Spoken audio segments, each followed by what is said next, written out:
কি ভারত থেকে ফেরত এসে কোরিয়াতা ইউনিয়নের ইকুরিয়া বাজারে এসে জানতে পারলাম রাজাকার এবং পাক সেনারা তরগাঁয়ে তাণ্ডব চালিয়েছে। তারা কয়েকবার তারা তরগাঁও গ্রামে হানা দিয়েছে, অনেক মানুষকে হত্যা করেছে, বাড়িঘর জ্বালিয়ে পুড়িয়ে দিয়েছে।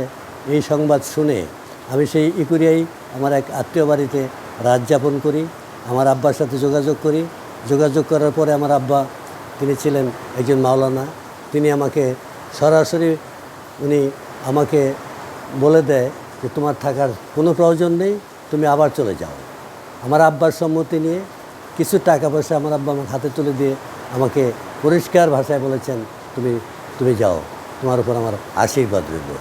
দ্বিতীয়বার যখন ভারতে যাই, দ্বিতীয়বার গিয়েই কিন্তু ওই কংগ্রেস ভবনে গিয়ে কয়েকদিন ছিলাম। তারপরে তখন কিন্তু আমাকে সেই নেওয়া হয়, ট্রেনিংয়ে নেওয়া হয়, ট্রেনিং সেন্টার আসামের অম্পিনগরে নেওয়া হয়। ট্রেনিং শেষে অম্পিনগর থেকে যখন আবার দেশে পাঠানোর জন্য একটি হোল্ডিং ক্যাম্পে আমাদেরকে রাখা হয়। এইখানে 2-3 দিন থাকার পরে আমরা বর্ডার ক্রস করব, সব কিছু সিদ্ধান্ত ঠিক আছে।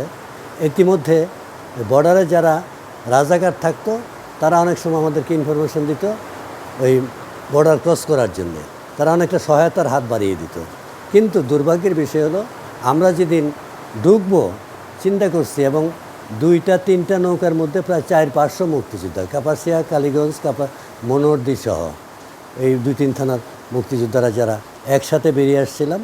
আমরা নৌকার যুগে রেল লাইনের নিচ দিয়ে ব্রিজের নিচ দিয়ে বিল দিয়ে আসতেছিলাম। যখন আমরা সিএনবির ক্রস করব, এমত অবস্থায় পাক সেনারা যে রাজাকাররা আমাদেরকে ইনফরমেশন দিত, সহযোগিতা করত, তাদেরকে সন্দেহ করে তাদেরকে এই জায়গা থেকে স্থানান্তর করে ফেলে, এবং পাক সেনারা সেখানে তারা প্রস্তুতি নেয় এবং যুদ্ধের পুরা প্রস্তুতি নিয়ে তারা পজিশন নিয়ে থাকে। হঠাৎ করে অতর্কিতে তারা যখন মেশিনগানের ব্রাশ ফায়ার শুরু করে, তখন আমরা হতভম্ব হয়ে যাই। নৌকার থেকে কেউ লাফিয়ে পড়ে যাই, কেউ বা সাঁতার কেটে আবার ওই ভারতের সীমানা পেরোতে সক্ষম হই। সেখানেও আমাদের কিছু মুক্তিযোদ্ধা সেদিন মারা গিয়েছিল।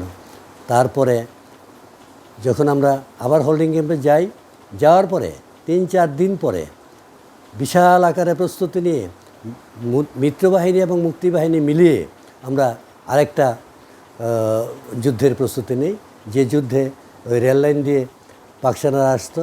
আমরা সেই প্রস্তুতিতে রেল লাইন থেকে মোটামুটি ব্রিজ উড়িয়ে দিতে সক্ষম হই, এবং এখানে অনেক রাজাকার এবং পাক সেনা নিহত হয়।